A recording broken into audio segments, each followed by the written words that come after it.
یہ دین اسلام جس سے آپ وابستہ ہیں، ہر زمانے میں اس پر قربانیاں دی گئی ہیں اور دی جاتی رہیں گی۔ یہ قربانیوں والا وہ عظیم دین ہے جس میں جو جتنا لاڈلا رہا وہ اتنے زیادہ قربانیاں بھی دیتا رہا۔ یہی تو وجہ ہے خاندان نبوت میں سب سے لاڈلا جو بچہ تھا وہ حسین اعظم تھے، سید الشہداء رسول کریم صلی اللہ تعالی علیہ وسلم کے اس عظیم نواسے کو کیا آپ نے نہیں دیکھا؟ سب سے زیادہ قربانیاں اسی لاڈلے نے دی ہیں۔ کربلا کے میدان میں خود کی بھی اور اپنے پورے اہل بیت کی، اپنے پورے خاندان کی، یہ ساری قربانیاں میرے عزیزو جو جتنا قریب ہو، جتنا محبوب ہو، اس سے یہ قربانیاں لی جاتی رہیں گی۔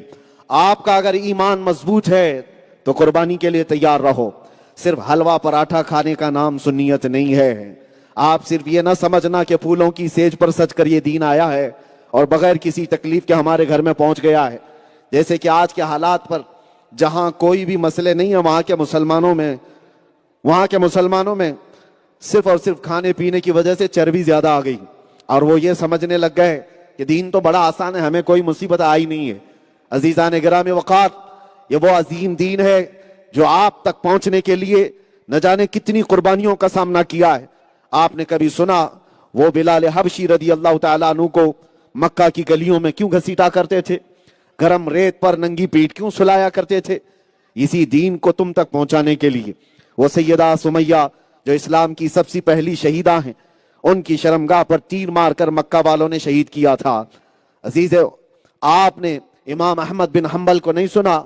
بغداد کے بازار میں ننگی پیٹھ ان پر کئی مرتبہ کوڑے مارے گئے تھے۔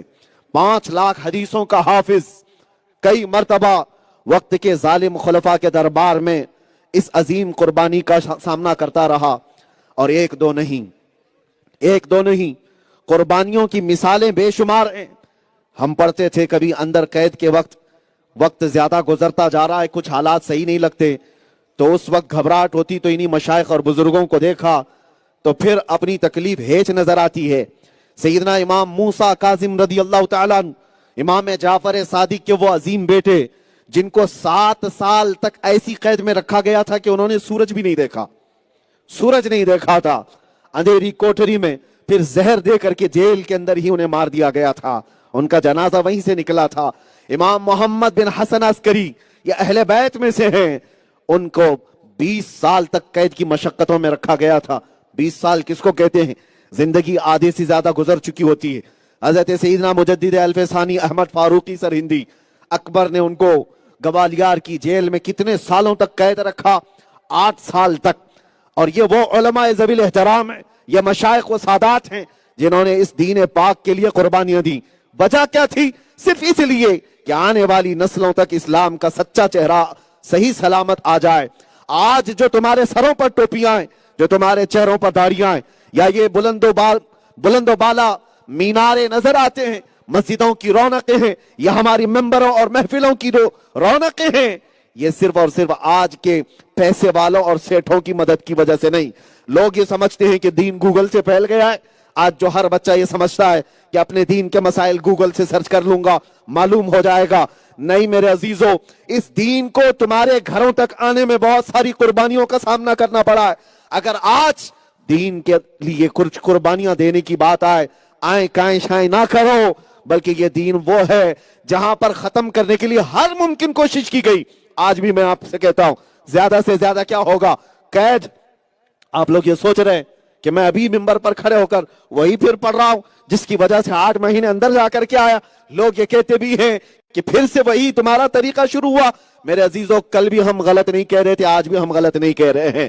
غلط کہتے تو اس سے ڈرتے تھے۔ اگر حضور پاک کے عشق کی بات کرنا یہ جرم ہے تو یہ جرم ہم ہر بار کریں گے اور 100 بار کریں گے۔ صرف اتنا ہی نہیں، محبت مصطفیٰ میں بات کرنا جرم ہے تو 100 بار کیا، 1000 بار کیا، ارے سرے دار بھی کریں گے انشاءاللہ۔ آج سے میں یہ کہتا ہوں، زیادہ سے زیادہ کیا ہونے والا ہے جس سے خوف و ہراس کا ماحول آج پورے ہم ہر علاقے میں دیکھ رہے ہیں۔ ڈرے سہمے ہوئے لوگ اپنی داڑیاں کٹوائے، اپنے ٹوپیاں چھپوائے اور ایک لبرل بننے کی کوشش کرتے ہیں، اور ایک نیوٹرل آدمی بن کر جینے کی کوشش کر رہے ہیں۔ ناموں کو بھی چھپایا۔ کچھ نہیں ہوگا نہ تمہاری داڑھی تمہیں موت لا سکتی ہے، نہ تمہاری ٹوپی تمہیں موت لا سکتی ہے۔ ایک بات یاد رکھنا، رب تبارک و تعالی جب تک نہ چاہے، اگر اللہ تبارک و تعالی چاہے تو مچھر سے بھی موت ہو سکتی ہے، اور اگر رب نہ چاہے تو کسی مودی یوگی سے بھی موت نہیں آ سکتی۔ آپ کیا سمجھتے ہو کوئی موت کا فرشتہ ہے جو ڈرا رہا ہے؟ نہیں، اللہ رب العزت کی ذات پر یقین رکھو۔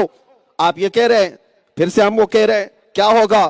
ہمیں جس جگہ سے گزارنا تھا گزار لیا، اور گزرتے رہیں گے انشاءاللہ، اور یہ بولتے رہیں گے، اس لیے کہ ہمیں پتہ ہے ہماری گردنیں کٹ جائیں گی، زیادہ سے زیادہ دنیا میں یہی ہو سکتا ہے۔ اس سے اسلام ختم نہیں ہوتا، اس سے اسلام ختم نہیں ہوتا۔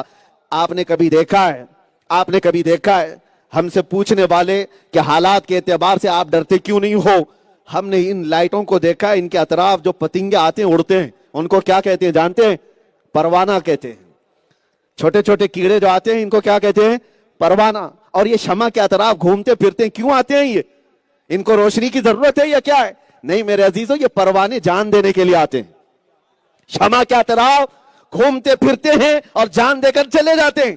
اور حیرت کی بات ہے، ایک مرا، دو مرا، تین مرے، ان کو دیکھ کر کے دوسرے کیڑے پیچھے کیوں نہیں چلے جاتے؟ ہمارے سارے بھائی تو اس روشنی کے اطراف مر رہے ہیں، ہم کیوں جائیں؟ نہیں، ان پروانوں سے پوچھو تو وہ بتائیں گے، ارے میاں تم ہم سے پوچھتے ہو ہمارے بھائیوں کی موت ہو رہی ہے پھر بھی ہم شمع کے اطراف کیوں جا رہے ہیں؟ اس لیے کہ سن، ہم پیدا ہی ہوئے ہیں شمع کے اطراف گھوم کر جان دینے کے لیے۔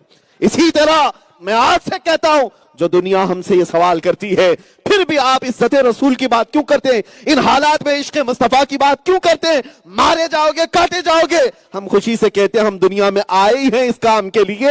یا رسول اللہ، دہن میں زبان تمہارے لیے، بدن میں ہے جان تمہارے لیے، ہم آئے یہاں تمہارے لیے اور اٹھے بھی وہاں۔ ہماری زندگی کا مقصد یہ ہے، زندگی یہ نہیں کسی کے لیے، زندگی ہے نبی کی، اور نہ سمجھ مرتے ہیں زندگی کے لیے، جینا مرنا ہے سب کچھ نبی کے لیے۔